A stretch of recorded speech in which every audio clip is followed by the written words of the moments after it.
sejam muito bem-vindos ao meu, ao seu, ao nosso programa Alta Temporada. E, para quem não me conhece, eu sou a Andrea Souza, estou aqui com ele, com o Ricardo Massol. Bom, e no episódio de número 19 de hoje, bacana, né? 19. Hoje a gente vai entender a mente de quem faz R$100 mil em 30 dias há mais de 10 anos com propriedade de férias. Que bom. E nada melhor do que falar com ele, o expert do assunto, né? Com você, né? Obrigado. E, Rica, antes de mais nada, eu queria que você falasse um pouquinho mais sobre você. O que quiser que eu fale? Antes da gente iniciar aqui esse bate-papo com esse tema, né? Para entender um pouco mais a sua mente, né? De quem faz 100 mil. Certo. Queria que você contasse um pouquinho do início da sua carreira antes de se envolver com o mundo de propriedade de férias. O que eu fazia antes? Isso, o que é que você fazia antes? Ok. Construía, né? Estava fazendo alguns empreendimentos, alguns prédios, alguns como mais perto de construtor, outros mais perto só de investidor, né? Tipo, tem várias posições dentro das ações de um negócio de incorporação ou de construção imobiliária diferentes, né? De vários níveis. Tinha acumulado vários imóveis que alugava também e depois de alugar os meus, também alugava imóveis de terceiros. Fazia isso antes, tinha um certo interesse em fazer isso em algum momento da minha vida, antes de descobrir que tinha outra forma mais rentável, né, talvez. E eu sou desses mundos, André. Sou do mundo da construção, da incorporação imobiliária e sou do mundo dos imóveis turísticos, né? Estou nesses mundos. Olha, tem poucos negócios no mundo que tenham o poder ou a possibilidade de terem criado tantas fortunas como o mundo imobiliário. Porque o mundo imobiliário tem uma coisa diferente de muitos outros negócios, que é alavancagem. Alavancagem. É muito difícil você criar um negócio do zero, que fature milhões, e a mim não me interessava um negócio que não faturasse muito, ou que não tivesse um poder de alto faturamento, do zero até potenciais milhões, ou centenas de milhões, sei lá, ou bilhões, né? Mas me interessavam negócios assim, sempre me interesso ainda hoje, né? É muito difícil você conseguir montar uma fábrica de qualquer produto que fatura milhões sem você começar investindo milhões ou se endividando por milhões. Já para fazer um prédio, às vezes você pode assinar uma parceria com o dono do terreno, um acordo com uma empresa de vendas, ou você estruturar um canal de vendas e você vende todos os apartamentos e consegue gerar muito fluxo de caixa e um altíssimo faturamento. Numa fábrica, se na fábrica e se no produto, você não pode vender. Mas os imóveis, com uma forma mais flexível, você já pode elevar o faturamento. Então tem uma coisa que chama alavancagem financeira altíssimo. Não sei se você conhece esse termo de alavancagem financeira, mas alavancagem é o ato de se alavancar financeiramente, jogar com um dinheiro 10, 20, 30 vezes um dinheiro que multiplicar seu dinheiro sem precisar pedir emprestado, né? Você se alavanca com esse dinheiro. Ou pedindo, tem várias formas de alavancagem, né? Pode ser pedindo no banco, ou pode ser através de compra e venda e tal, tem várias formas, mas o mercado imobiliário tem esse poder. E isso tornava esse mercado muito atraente para mim sempre. E esse mercado, você desenvolve empreendimentos e sobram imóveis. Você faz um prédio, você não vende 100% dos imóveis, porque tem um que dá ruim e não paga e você retoma. Tem um que não vendeu porque estava do lado do sol e não sei o que, e não terminou de vender. E cada vez que você faz umas vendas de imóveis, você coloca uma força nesse lançamento. E depois vai fazer outro e coloca toda a sua força de vendas, ou estrutural em outro empreendimento. Às vezes em 3, mas está fazendo aqueles 3, depois vai fazer outros 3 vezes em 10. E depois vai fazer os outros 10. Mas sobre um apartamento aqui, 2 lá, sempre... Sabe, se fosse uma empresa de carros, no final do dia as mãos estão sujas de graxa, ou se fosse uma serralharia, ao final tem aquele pó de serra, né? Nesse mundo sobre imóveis. Sobre não é no sentido de sobrar, né? Mas tipo, é o resíduo de um empreendimento sobre um imóvel aqui. Aí você tem que alugar ou tentar vender de um meio menos estruturado, que é o lançamento, que o lançamento é uma forma mais estruturada de vender, né? Lançamento imobiliário, ter um evento, ter um stand, chamar pessoas. Depois que passa esse momento, o empreendimento está pronto, aquilo baixou o grau de interesse de trabalho, né? Você está focado em outra coisa, empresa, ou tem outro foco. E é isso que eu fazia, estava nesses dois ambientes, né? Por isso estava alugando ou gerenciando imóveis turísticos, não como uma vocação tão natural, mas por um motivo. Eu sempre estava com um pé um pouco em cada lado, porque quando eu vim investir no Brasil, em 2005, o motivo que me trouxe até aqui foi uma grande crise imobiliária financeira que tinha na Europa e nos Estados Unidos. Esse foi o motivo que me fez vir no Brasil. Essa crise era dada devido a que as taxas de inadimplência tinham aumentado, tinham descoberto que os empréstimos hipotecários eram de baixa qualidade, ou menor qualidade do que pensavam, que aumentariam os devedores e que isso inestabilizou o mercado dos Estados Unidos e na Europa por uns anos. E aí eu me assustei com isso. Estava lá no momento que eu tinha que decidir se continuo investindo ou não. Eu terminei uns investimentos que tinha feito e falei, não vou investir aqui de novo, não estou confiado. E aí, o motivo que eu vim no Brasil é porque ali, na Europa, as vendas não estavam fluindo, não tinha mercado. E isso me fez perceber, quando eu comecei a investir aqui tinha mercado. Mas eu sabia que um dia poderia não ter. E começar um negócio sabendo que um dia pode acabar, porque o mercado imobiliário é super cíclico, tem altas e baixas, tem o mercado da hotelaria também, tem alta temporada, baixa temporada, mas o mercado imobiliário tem momentos que há uma vontade e uma otimismo econômico num país, há um otimismo econômico, você crê que ano que vem ganhará mais, você crê que as coisas irão a melhor, e isso te faz gastar mais, porque você crê que será promovido, que vai crescer, que sua vida vai melhorar, e isso te faz gastar mais, você tem um otimismo econômico. E tem momentos que um país está em um pessimismo econômico. Você pensa que o ano que vem vai ser mais difícil, pode ser pior, e aí todo mundo fecha um pouco as torneiras da despesa quando você vê um pessimismo econômico na sua frente, no seu futuro. Naquele momento o Brasil tinha um momento de otimismo econômico, as pessoas estavam comprando imóveis, e não só do Brasil, senão tinha muita gente do mundo comprando no Nordeste, principalmente, onde eu comecei, no Brasil, mas eu sabia que isso não durava para sempre. Eu sabia que o mercado tinha momentos de otimismo e de pessimismo, e que o mercado imobiliário é muito cruel, porque quando você está muito alavancado, e muito alavancado com, sei lá, qualquer número, vou te dar qualquer número só para entender o que é essa alavancagem. Eu fazia um contrato com uma pessoa que tinha um terreno que dava para fazer 100 apartamentos. Eu prometia que ela ficaria com 15 apartamentos prontos e os outros 85 seriam meus. Eu até agora não tinha pago nada pelo terreno, tinha feito um contrato. Fazia os projetos e tal, talvez fazia um acordo com arquiteto e também cedia um percentual do faturamento dos imóveis, dava um sinal, dava umas parcelas, mas não tinha um investimento tipo de centenas ou de milhões ou de centenas de milhares de reais, não, era tipo um acordo, né? Tipo um negócio, a prefeitura, não sei o que, ia tirando as licenças no fluxo de caixa muito pequeno, quase sem investimento. Talvez eu estava lançando aquele empreendimento que saíam 100 apartamentos, que cada um valia, sei lá, número qualquer, tá, 100 apartamentos de 200 mil cada, são 20 milhões de reais. Estava num negócio de 20 milhões de reais e eu tinha investido talvez 50 mil. Ainda em 10 meses, de 5 mil, sabe? Sei lá, porque não despendia. O dinheiro não sai do bolso todo de uma vez.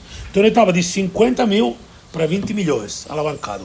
Com faturamento, com custo talvez seria de 15 milhões de custo que tinha aquela obra. Então eu estava com 50 mil investidos, um custo de 15 milhões a ter na frente e 20 milhões a receber. Então eu tinha uma margem de 5 milhões, mas eu tinha gastado 50 mil e não tinha feito nada ainda.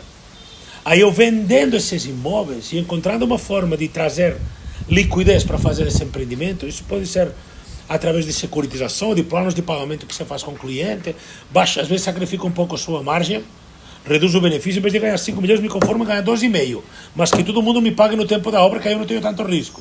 Né? Então você busca estruturas para fazer isso, ou então que pague 60% durante a obra e o restante no ano depois, eu vou empatando quase, eu deixo o lucro para mais na frente, mas eu lucro, né? Mas se não vende, ou se todo mundo para de pagar, ou se há um pessimismo econômico e todo mundo começa a cancelar esses contratos, dessas compras desses imóveis, eu me comprometi a meter 15 milhões naquele prédio. E eu não tenho os 15 milhões, ou eu tenho e não quero colocar, ou tenho que pedir no banco, ou mil motivos, né? Mas eu estou alavancado por esses 15 milhões, 50 mil, 15 milhões. Que negócio, você imagina que de 50 mil você pode ganhar potencialmente 5 milhões, alavancar 15 de custo, 20 de faturamento, isso não é fácil. Né? E o mercado imobiliário tem esse poder, esses números que eu estou te dizendo são possíveis. Eu sei que parece Talvez pareça que sim ou que não, mas eu sei que isso tem muito risco, e o risco é que você tem uma, sei lá, situação não controlada, onde 25% e 30% dos contratos são cancelados, se fluxo de caixa falta na obra. Como falta na obra, você pode atrasar pagamento. Como você atrasa pagamento, aí vem um ciclo de negatividade que você pode até não conseguir concluir o empreendimento porque você está muito alavancado financeiramente. Ok? As vantagens e as desvantagens de estar tão alavancado. Muito risco. Sim. Num mercado cíclico. Então você vê tanto risco. Isso que eu estou falando das pessoas querendo cancelar os imóveis aconteceu em 2015, nesses tempos do impeachment de Dilma. Sim. Teve uma alta gigantesca de cancelamentos. Tanto que em 2018 o presidente Temer sancionou uma lei do distrato, que não tinha uma lei certa de quanto que eu podia reter, porque a pessoa cancelava a compra e você tinha que devolver 90% do valor. Aí Temer falou, não, só pode devolver. Tá, criou umas condições um pouco mais favoráveis para o empreendedor, sim, porque senão ia fechar a indústria da construção no Brasil, né?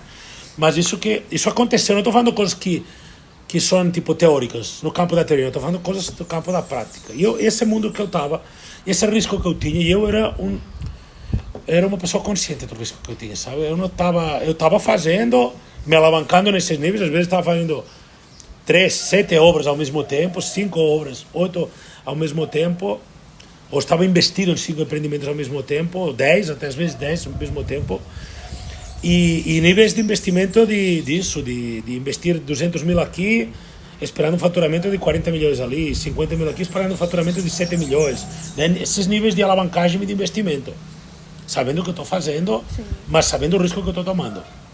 Assim que se vive nesse mundo.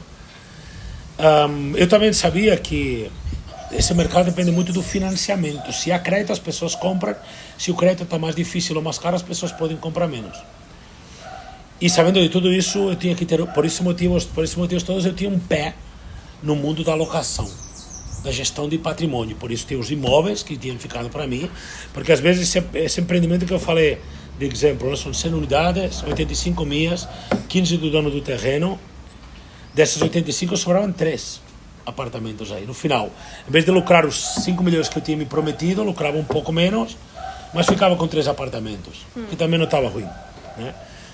Não é um mau negócio. E aí esses apartamentos estavam ali parados, né? Estavam ali, que precisavam ter uma rentabilidade. Então eu comecei a pensar que tinha um plano B para meu faturamento, caso um dia acontecessem coisas. Estou falando coisas de ideia de 2005, né? Pensamento de 2005, né? Quando eu começava a investir no Brasil, pensava ou de 2007, 2008, né? Vou começar a ficar com esses imóveis que vai sobrando em cada empreendimento, porque aí eu tenho uma fonte de renda alternativa que não depende tanto das pessoas quererem comprar, do mercado estar otimista financeiramente, economicamente, não depende dos bancos estarem oferecendo crédito ou não estarem oferecendo crédito.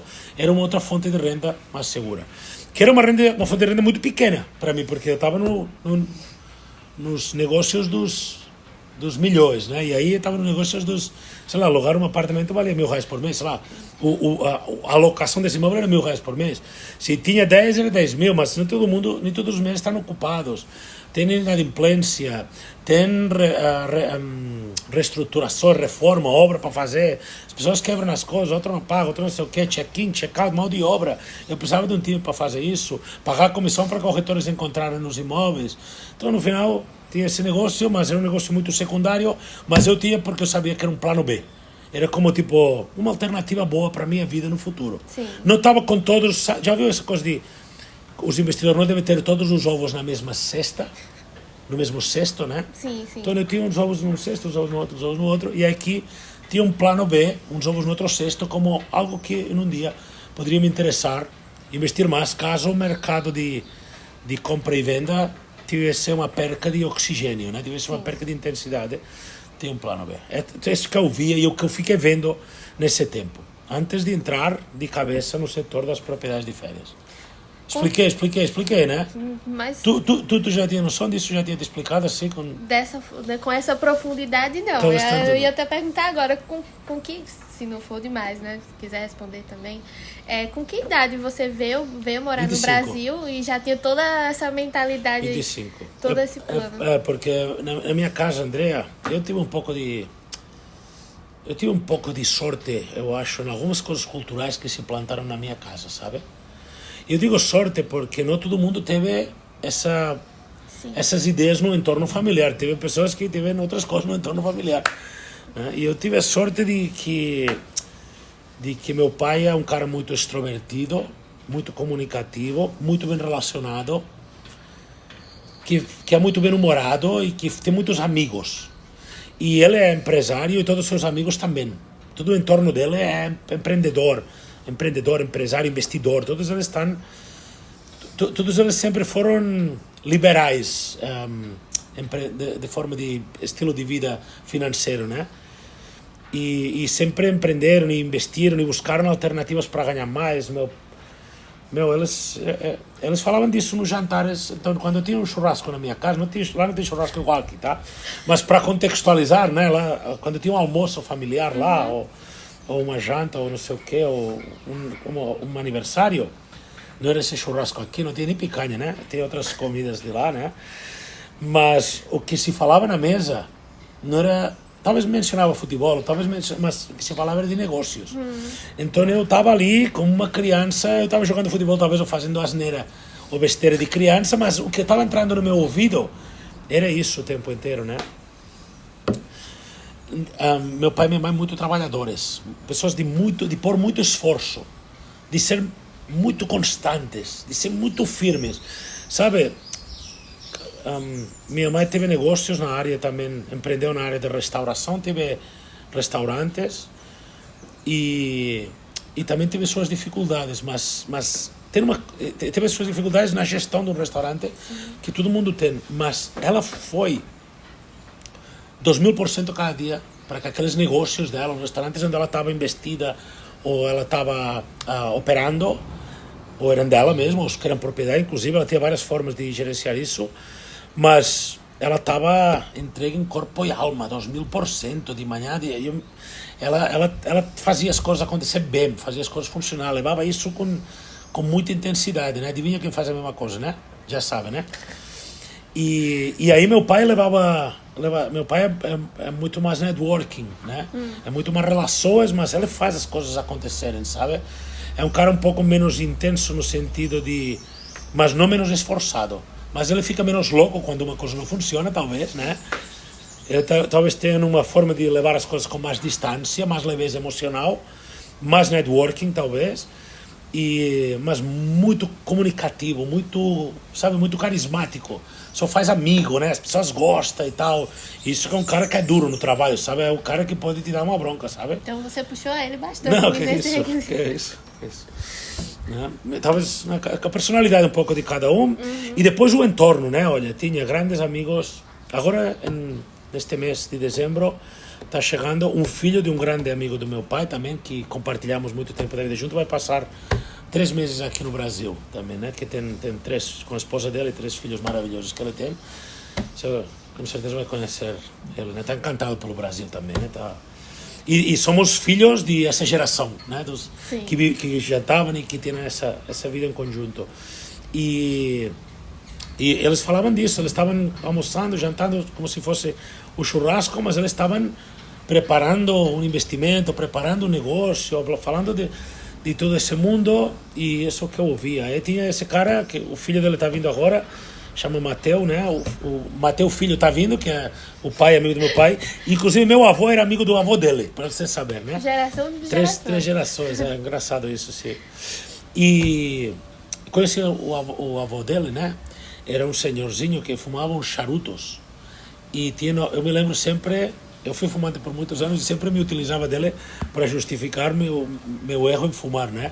Porque o avô desse rapaz que está vindo, do Mateu, fumou até uns 95, 97 anos, um charutão, e aí eu encontrava às vezes tomando café às 7 da manhã, numa cafeteria, e estava esse senhor já muito velho de bengala, mas com charutão, fumando o charutão, e era muito engraçado, porque quando alguém fuma, não fume, faz mal, ele fala, tudo bem, faz mal, mas eu conheço um cara que com 95 anos fuma e está tudo bem. Sempre tem essa, né? Não, e essa aqui é muito legal, exceção é exemplo dos burros, tá bom? Eu estava sendo burro, tá?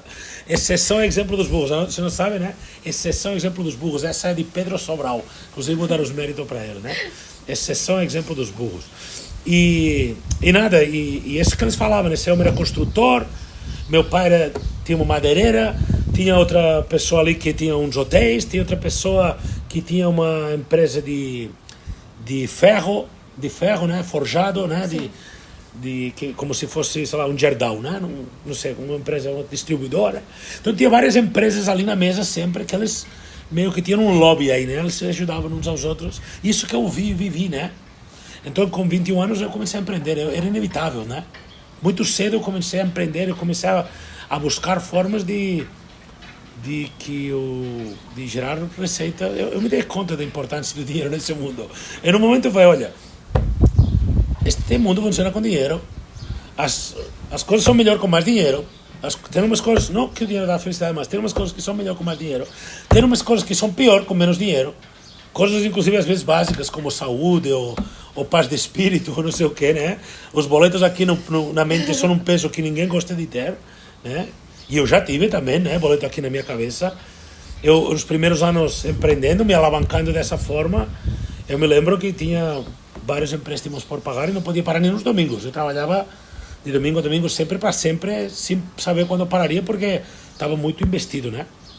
E é isso, esse é o entorno, né? Então, isso planta alguma coisa em você, né? Imagina, no outro entorno que é plantado é que você tem que, sei lá, tem que jogar futebol. No outro entorno planta que você tem que aprender a cantar, né? Tem família muito artística, né? Uhum. Inclusive muito no Brasil, né? Que não canta, que não toca violão, que não toca trombone, sei lá, toca a pandeireta, sei lá como chama, né? Pandeiro. Pandeiro, isso. E cada um e minha família não tinha isso, né? Mas tinha.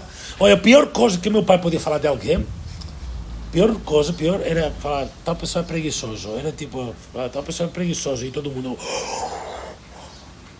Essa era a pior coisa, a pior definição de alguém preguiçoso. Puta que pariu. Crucifica! Quando você veio pro Brasil, você tinha conhecidos aqui? Não. Não? Você veio, deu a cara a tapa e simplesmente veio? Boa história essa também. Caramba, hoje é o dia das histórias, né, André?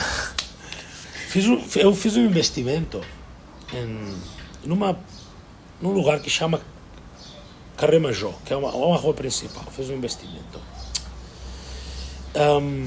Comprei um térreo, tinha uma propriedade lá que era um térreo e um primeiro andar, num lugar onde cabiam umas torres, uns edifícios. E eu comprei um térreo. Comprei um térreo de um banco que estava embargado e eu consegui comprar através do banco e tal, e consegui ficar com esse térreo. Só para quem não... O que é um térreo? Para quem... Acho que deve gerar essa dúvida também. Será? Um térreo é um imóvel térreo. Sim, que é no... Era um imóvel térreo. Tipo, imagina um imóvel que tem térreo e primeiro andar. Um imóvel de 2 andares, o térreo, né? O térreo era uma loja e o primeiro andar era uma casa. Então imagina uma avenida principal que tem umas torres do lado. Imagina a Avenida Paulista, prédio, e lá no meio tem uma loja comercial, um térreo, loja comercial no térreo, e uma casa de 500 metros quadrados no primeiro andar. Sim. Uma casa grande, né? Um lugar bacana, né? Eu consegui comprar o térreo de um banco que vinha de um embargo. Aí depois de um tempo consegui comprar o primeiro andar. E quando eu consegui comprar o térreo e o primeiro andar, eu tinha uma coisa que valia muito. Eu tinha um bem que tinha muito valor e muito desejo de muitas pessoas comprarem, porque ninguém tinha conseguido comprar o térreo. Depois era de uma senhora velha que não queria vender e tal. Foi um trabalho de meses de convicção e de comunicação com ela para conseguir comprar essa propriedade. Aí tinha essa propriedade que tem um grande valor. Imagina, sei lá, numa avenida, imagina aqui na Roberto Freire, né? Prédio, lá tem o Granada, o Vilarte, depois tem aquele Ahet, aquelas torres que tem aqui em Ponta Negra, e aí no meio disso, depois tem aquele Golden Tulip. Imagina no meio desses ter um terreno ali, que dá para fazer umas torres dessas. Quanto vale esse terreno, né? Pois era uma coisa parecida com isso, né? Para todo mundo imaginar, né? Uma avenida paulista, prédio, no meio tinha isso. Consegui me fazer com isso. E com um financiamento bancário e tal, né? Tomei uma dívida importante, mas consegui. As pessoas queriam comprar e eu tinha que decidir se eu ficava ou eu vendia, porque eu via uma possibilidade real de trasladar meu negócio naquele subsolo, fazer um espaço comercial espetacular e fazer meu negócio prosperar mais numa localização prime, né? Numa localização top, e ainda podia construir uma casa de alto nível no primeiro andar. Então era algo prático, né? Boa vida, boa estrutura, localização espetacular, Era algo bacana, né? Que me chamava a atenção. E aí fui no contador um dia desses, já tinha negócio já, né? Eu fui no contador. Eu estava no setor imobiliário e eu estava no setor também, eu tinha uma distribuidora e instaladora de produtos de madeira naquele momento. E tinha um negócio no setor imobiliário. Eu estava nessas duas coisas, por isso que acabei investindo nisso, né? Estava na compra e venda, investimentos e tal. E bom, em um momento eu estava entrando no contador para resolver alguma questão burocrática, né? Fui no escritório do meu contador, normal, né? Chega ali, oi, senhor contador. É uma contadora, por acaso, chama Pilar Burke. E o pai dessa senhora era o contador do meu pai. E essa senhora era contadora do meu pai e depois foi contadora da minha primeira empresa também. Então é uma história, esses entorno, né? Tá todo mundo ali conectado, né? Sempre tá todo mundo conectado nas histórias. Claro, muito óbvio, né? E aí, tinha um panfleto, o escritório de contabilidade tinha abre a porta, tinha um balcão aqui, tinha uma galera de contador aqui na frente, e aí no fundo tinha os escritórios dos diretores da empresa, né? Mas tinha um balcão que tinha como uma recepção, mas não estava separado, aí tinha um monte de contadores já, e depois lá no fundo fechado, aí sim tinha o escritório dos diretores, dos contadores chefes, né? E nesse balcão da recepção, eu falei, opa, tudo bem, tá a Pilar aqui, tá? E eu falo com a Pilar, né? Sim, vou chamar ela. E aí tem um panfleto de uns imóveis. E eu tô no setor, né? Uns imóveis bonitos, com umas praias e tal, olhei. E eram uns imóveis no Brasil. Aí eu olhei o panfleto, tinha uma foto de Ronaldo Fenômeno, de Antônio Bandeiras, estavam promovendo um empreendimento no litoral sul aqui, no litoral norte do Rio Grande do Norte, no litoral norte da cidade de Natal. Sim, sim. Antônio Bandeiras, aí tinha Beckham, e falei, caramba, Ronaldo, Beckham, Antônio Bandeiras, caramba, isso é algo grande que está acontecendo. E ficou aí. Perguntei, falei, um cara que está vendendo. Era um diretor de uma agência bancária que estava oferecendo para todos os seus clientes esse empreendimento, estava intermediando, né? Que interessante, o diretor de uma agência bancária de Barcelona estava intermediando imóveis no Brasil, em Natal, no Nordeste, que estavam promovidos por Beckham, Ronaldo Fenômeno e Antônio Bandeiras. Vai lá. Né? Vai vendo, né? Que loucura. Mas está tudo bem. Com poucos dias depois, eu estava fazendo um edifício com algumas outras pessoas. E uma das pessoas que prestava serviço nesse edifício era uma empresa que fazia instalação das janelas de alumínio. Esse prédio era com janelas de alumínio. E essa empresa era contratada e eu comecei a conversar com eram dois sócios, comecei a falar com os dois sócios dessa empresa de alumínio, discutir como que algumas coisas técnicas da construção com eles. Não, isso vai ser assim, a gente vai fazer tal, o projeto, e discutindo. E ele fala, sabe uma coisa que eu estou pensando em morar no Brasil? Eu falei, o quê? Morar no Brasil? Você tá louco? Cara, tem uma oportunidade grande, tem um amigo meu que abriu um restaurante em Natal. E outros amigos meus estão abrindo, naqueles tempos tinha essas lan house, abriram uma rede de lan house no Brasil e está funcionando muito bem, e não sei o que. Brasil. Tá bom, legal, interessante, né? E aqui para essa história, e seguimos falando das janelas e dos vidros e dos alumínios, caramba deles, e aqui para essa história. No sábado, frequentemente, meu pai chamava eu e meu irmão, e nós três, às vezes com mais alguma pessoa, mas nós três principalmente, almoçávamos na casa de um íntimo amigo dele, que os filhos dele também são amigo meu, que tem um restaurante espetacular numa montanha. Eles têm um restaurante numa montanha, que é uma casa tradicional da Catalunha, que é uma casa de umas pedras de rio gigante, assim, super bem decorada, modernizada. O filho estudou enologia. Enologia é a arte que estuda os vinhos, enólogo. Sim. O filho é enólogo. E eles cozinham uma maravilha o que se cozinha ali. Tipo, um restaurante... Deu até fome agora. Brutal. Tem alguns pratos ali muito especiais, sobremesas e muitas coisas muito boas. E ele me chamava muitas vezes, porque os donos do restaurante, como eram amigos do meu pai, o filho... todos eles sentavam conosco, a gente acabava almoçando junto lá, sempre, e às vezes eram nós três, e almoçávamos nós três e eles se juntavam para tomar um café, sobremesa, mas tinha um canto íntimo lá que já era quase nossa mesa. E os sábados almoçávamos lá. Era um ritual quase. E no sábado fomos fazer esse ritual. Esse amigo meu, filho desse amigo do meu pai, estava voltando de viagem de casamento. Tinha casado com uma moça Era, olha, naqueles anos, claro, estou falando isso em 2004, 2005, estou falando, né? Essa moça, os pais dela eram donos de Nokia em várias regiões da Europa. É regional isso, né? Mas tinham vários contratos, né? Eram donos de Nokia, distribuidores, né? O dono de Nokia é dinamarquês, Sim. mas eles tinham a distribuidora, eram donos da distribuidora regional. E era uma pessoa, então ela também era uma pessoa muito ligada nos negócios. E começaram a falar, ela chama Fanny, ela chama Jauma, estava Fanny, Jauma, os pais desse amigo meu que chama João, meu pai, meu irmão, e onde foram passar férias ou de viagem de casamento? Natal. Aí falou em Natal de novo. Então, em 15 dias aconteceu tudo isso. Muita coincidência, né? Falei, não, está acontecendo alguma coisa, não é possível. Eles, com um faro de empreendedorismo também, quando estiveram aqui, eles me falaram, olha, está tudo em venda, está tudo se comprando, tudo se vendendo, tem um mercado brasileiro, tem um mercado estrangeiro, é um lugar que tem uma oportunidade gigante, você tem que ir lá conhecer. E como eu já estava nesse mundo, eu falei, você tem que ir. Isso deveria ser final de 2004, ou início de 2005, por aí. Aí a data que eu estava me organizando era carnaval. Eu falei, não vou no carnaval de jeito nenhum. Eu não vou no carnaval de jeito nenhum, que não vou no carnaval, porque se eu vou no carnaval, né, vai estar tudo parado, eu vou trabalhar, não vou passear, não vou conseguir entender nada. Se eu vou no carnaval, vai estar todo mundo de festas, carnaval do Brasil. Eu falei, não. Evitando a primeira viagem que seja no carnaval. Se quiser conhecer o carnaval, eu conheço depois. Aí esperei passar o carnaval, marquei umas datas e vim eu e meu irmão. E assim cheguei aqui. Andrea, em mais ou menos, estive 15 dias, algumas coisas primeiro fiz uns 3 a 5 dias de turismo, para entender um pouco tudo, e depois uns 7 a 10 dias trabalhando, horário, agenda, né, reunião, entendimento das coisas. Voltei para minha casa depois, eu estava em Barcelona na minha casa, aí eu me lembro, fiz uma proposta por compra de uns 30, 40 unidades.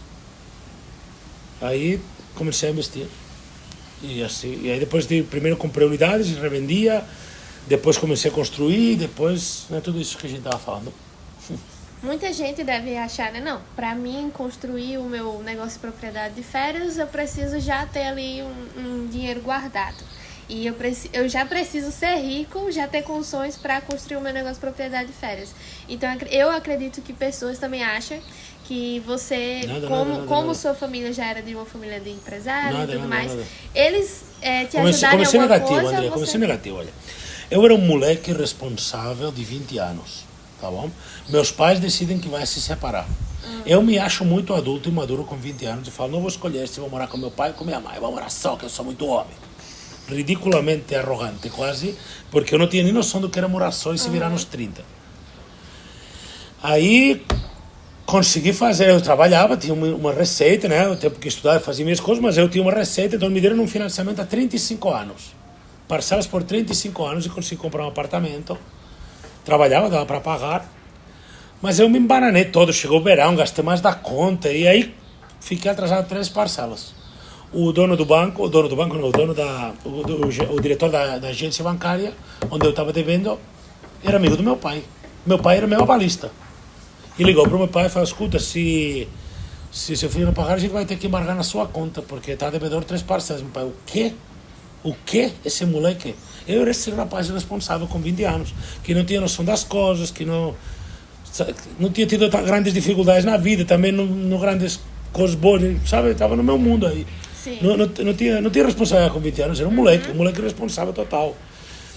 E aí meu pai me emprestou esse aluguel, me pagou essa dívida, pediu para devolvi muito rapidamente, mas aí caiu a ficha. Falei, cara, meu pai me olhou e me falou algo, não essas palavras exatas, porque meu pai nem fala português, mas me falou quase como se eu fosse um moleque imaturo, responsável, que achava que era um homem, mas eu de homem não tinha nada, era uma criança inconsequente. Em outras palavras, porque não sabia nem falar português, né? Mas me deixa... Isso me deu um peso, sabe? Eu me senti uma merda. É seu pai, né, que tá falando isso, então isso já era... Ele estava certo, entendeu? Ele estava certo, eu tinha sido isso, eu fui inconsequente. Fui uma criança, era verão, gastar, viajar, e de repente não pagar as parcelas do apartamento. Imbecil, ridículo. Isso que eu fiz. Não estou orgulhoso, mas isso que eu fiz. Aí, paguei a dívida para meu pai, que ele recebeu com mau humor, né? Eu já fiz o depósito e ele falou uma coisa do tipo, não fez mais que sua obrigação, sabe? Tipo, não achou nada de bom que eu fiz, tipo, na verdade ele estava certo também, eu não fiz nada demais devolvendo o que ele me emprestou. Eu tinha essa obrigação, era ridículo ele ter que me emprestar. A uma pessoa de 20 anos, o pai ter que emprestar dinheiro, que o cara alguma coisa certa não está fazendo. Desculpa aí. Se você tem 20 anos, você não pensa assim. Mas para mim, um homem de 20 anos, ou uma mulher de 20 anos, tem que estar se virando já. Sim, tem que ter uma... Tem que estar se virando na vida, né? Tem que ter um controle da própria vida. E eu não tinha, né? Assumindo os fatos. E aí eu me dei conta, eu falei, sem dinheiro as coisas não vão andar bem. Você não pode fazer o que você quer, Eu me dei conta. E aí eu comecei a empreender. Aí comecei a aprender. Mas quem que ia pedir dinheiro emprestado para o meu pai ou para minha mãe depois desse cenário? Quem que me ajudar? Eu fiz uma tabela magnífica que eu precisava um valor aí e tal para investir no meu negócio e não sei o que e tal, né? E isso era para começar, né? Não para montar um grande negócio, né? Mas era uma forma de começar. E depois eu pediria de novo para criar outro negócio com ele e tal, né? Mas esses momentos que as coisas não fluem bem.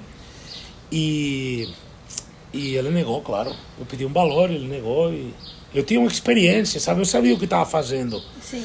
Eu, basicamente, naquele momento que eu estava fazendo, eu trabalhava num concorrente do meu pai. E eu consegui colocar os dois em concorrência e vender esses produtos de uma forma mais vantajosa. Então eu tinha uma ideia boa de negócio, não estava totalmente errado, né? Eu até propus para o meu pai, vamos investir isso no seu negócio e eu venho trabalhar contigo. E ele negou, vamos, aí... Acabou que eu criei essa ideia, montei até um negócio com os concorrentes um tempo e tal, e depois saí. E fui empreender depois dessa situação, mas ele não podia me prestar dinheiro depois do meu histórico. Imagina o meu histórico. Trabalho com concorrentes, sou um moleque responsável, acabei de deixar de pagar 3 parcelas, quase embargava na conta dele por causa disso. Sabe, tu ia emprestar dinheiro para um moleque assim, mesmo que fosse teu filho, de jeito nenhum. Ele provavelmente poderia, se ele tivesse sentido a vontade, ter me emprestado. Com certeza ele poderia, ele provavelmente. queria que você seguisse seu caminho e conseguisse... Não sei. Eu acho que eu não tinha fé zero que eu ia fazer nada de futuro na vida, tá bom? Ele devia ter fé zero. Ele ia ter fé de que eu ia ser um moleque babaca, provavelmente. Esse era tudo que estava previsto. Isso não foi por falta de boa intenção dele, Sim. tá? Mas eu era um moleque babaca. Era um lerdo, né? Era um lerdo, tipo... Não estava concentrado nisso. Eu gostava de sair, gostava das meninas, gostava de beber, de passear, de conhecer lugar, de viajar, de gastar. Era essa criança inconsequente, que era um homem porque tinha 20 anos, mas o cérebro devia ter 12, né? E de repente, tudo mudou. Parei de sair, parei de bagunçar, me dei conta do que tinha que fazer. Eu lembro, às vezes saía com meus amigos, mas como eu tinha que trabalhar, 1 da manhã eu parava. Agora você vai? Agora que estava? Eu falei, vou agora. Certeza. Como você consegue? Consigo porque amanhã tem coisas para fazer, tem responsabilidade. E aí eu virei outro ser humano. Só que meu pai não imaginava que isso iria acontecer, então ele não me emprestou zero. Então eu comecei como financeiramente? Se eu acabava de pagar uma dívida de 3 parcelas que estava atrasada e já estava vencendo a próxima. Como que ia começar a empreender? Tomando crédito, me comprometendo, me alavancando, como eu estava dizendo, mas, no força do trabalho, me comprometendo a pagar coisas que eu não sabia às vezes como eu nem queria pagar, porque eu trabalharia até a morte para conseguir, não poria limites no meu esforço. Eu falei, olha, vamos lá, tem que sair dessa. Aí eu já comecei trabalhando muito, desde o dia zero já produzia mais, e aí foi muito rápido, né? A verdade é que as coisas... Eu acredito que as coisas na base do trabalho andam, André. Eu acredito que trabalhando duro... Sabe por que eu acredito nisso? Porque foi assim que eu fiz. Né? Eu fiz na base do trabalho. E do esforço também na técnica, no entendimento, na competência. Mas competência sem trabalho vale zero. É o acadêmico, né? Você sabe de tudo. Você pergunta para esse acadêmico que dá aula de economia sobre investimentos, sabe de empresas, sabe, mas nunca fez uma empresa, nunca fez um investimento, nunca pisou o mundo real, né? Sim. Então é isso, né? Zero experiência, muita boa vontade e muito esforço, e a competência foi chegando, né? Porque eu tinha muito esforço, né? Muita vontade de trabalhar, muita dedicação. Eu sabia que estava muito claro. Estava muito claro, o mundo funciona com dinheiro, tem que pôr dinheiro no jogo, tem que ir forte e firme com isso, e aí foi, aí dívidas e dívidas no bom sentido, tipo, tomei crédito no banco, porque eu tinha giro de dinheiro e comecei a fazer e me desenvolver e crescer, e num momento determinado investi em outra empresa, entrei no setor imobiliário, comecei a comprar propriedades e é isso. E assim que foi a história. Você acha que o fato do seu pai ter negado esse dinheiro quando você foi pedir emprestado para ele te ajudou de alguma forma, te motivou de alguma forma, tipo, vou mostrar pro meu pai de A mais B que eu não sou mais esse moleque e não, que... eu era tão moleque que eu me dei conta, Andrea, de como tinha sido ridículo que eu tinha passado 10 anos depois. De que eu pensei, meu, como teu pai, como tu se atreveu a pedir dinheiro, maluco? Eu pensei, mas como você teve essa coragem? Tu não era óbvio que ele ia negar. Tu ia emprestar para... Eu perguntava para ele mesmo, tu ia emprestar para alguém assim? Irresponsável, só quer viajar, passear, conhecer pessoas, rir, zoar. Pô, eu tinha 20 anos e me comportava como uma pessoa de 20 anos pode se comportar. E com 21, na virada de chave, não, com 22, bum, era outra pessoa. E, na verdade, eu muitas vezes com 18, 19 anos, eu pensava, eu não entendo como eu sou filho dos meus pais, do jeito que eles são sério, profissional, esforçado, consistente, constante, dedicado no que fazem, comprometidos. E eu não estou nem aí com nada. Juro que eu pensava isso quando eu tinha uns 18. E de repente eu tinha 21 e era igual. Ou outros 30 era igual, sei lá, anos e anos. E depois me transformei. Essas coisas batem, né, de alguma forma. E da onde foi que surgiu a ideia de empreender com propriedade de férias? Longa história, né, também. Vamos lá. Não, estava investindo no Brasil, vou tentar fazer resumido porque o tempo já foi, né? Certo. Mas eu estava investindo no mercado de imóveis no Brasil e já há uns anos e estava me candidatando todo ano a uns prêmios. A minha empresa estava se candidatando a uns prêmios todo ano que se entregam em Londres. Esses prêmios, tem uma revista que chama OPP, Overseas Property Professionals, faz um evento todo ano, lá para o mês de outubro, em Londres, num palácio, num centro de convenções, e várias marcas do mundo se candidatam para os prêmios de melhor empreendedor do mundo, melhor empreendedor da América Latina, melhor empresa, melhor empreendimento luxo, melhor empreendimento acessível, melhor empreendimento econômico, tem todas umas 10 ou 15 prêmios. Sim. Eles fazem um trabalho, ligam para os seus clientes, você tem que dar nome de clientes, eles ligam para os seus clientes, eles pedem alguns dados de faturamento da empresa, contábil, financeiro, e distribuem esses prêmios. E eu ganhei prêmios em 2008, 2009, 2010, 2011, todos os anos que me candidatei, durante os 4 ou 5 anos que eu tive muito participativo nesse mercado, estive ganhando essas premiações. Alguma premiação, outra, quase todo ano ganhei. Às vezes ganhei o silver, o prata, às vezes ganhei ouro, às vezes ganhei bronze, mas estive sempre ganhando às vezes 3 prêmios por ano até. E em 2010 tinha ganhado 3 prêmios. Tinha que ir recolher os prêmios. E eu falei para um amigo meu que tinha um negócio de fundo de investimento comigo em Barcelona. Eu falei, olha, estou indo para Londres, vou passar 7 dias em Londres, depois vou para Barcelona e encontro com você em Barcelona. Ele falou, você vai para Londres? Vou. Encontra esse cara. Esse cara tem uma filha que vai na escola junto com minha filha e você tem que conhecer esse cara porque ele está muito interessado no Brasil. Fui conhecer o cara, era o número 1 de Merrill na Europa, vice-presidente de Merrill na Europa.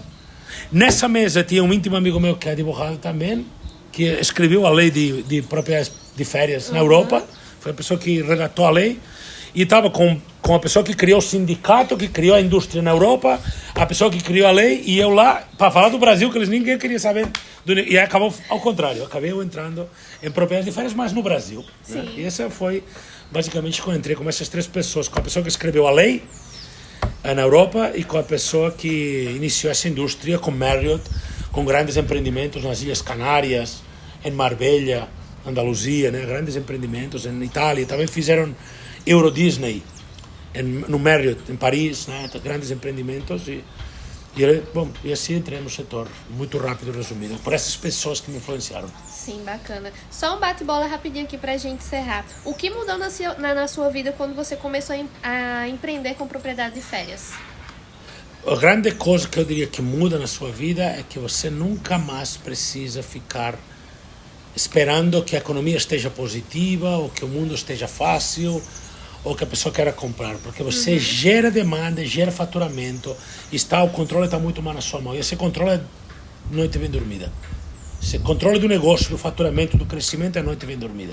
Acho que isso é muito importante. Bacana. E como é a mente de quem faz 100 mil em 30 dias com propriedade de férias há mais de 10 anos? Eu acabei Como de me essa? abrir, né? Eu basicamente, eu construí tudo isso, essa mentalidade, essa forma de ser baseada na minha experiência, né? E você já vê, alguém trabalhador, esforçado, constante, consistente, Sim. que cumpre com o que diz que vai fazer, que se compromete, que é sério com ele mesmo como consequência com os outros, que é decente com ele mesmo como consequência decente com os outros. Não é perfeito, faz umas cagadas, essa é a vida, né? Sim, é verdade. Igual talvez um ser humaninho, igual você, todo mundo, né? E eu acho que nada de mais, nada de menos, basicamente. A mente é nada de mais, nada de menos. Bacana, então. Bom, a gente vai ficando por aqui. Obrigado por acompanhar esse conteúdo até aqui, até o final, né? E se você ficou até o final, por favor, deixe seu like, se inscreve no canal, compartilha com outras pessoas que você acha que vai se identificar com o episódio de hoje, né? Tem algum recado para dar? Semana que vem nos vemos no episódio 20. número 20 do programa Alta Temporada. André, obrigado. Valeu. Tchau, tchau.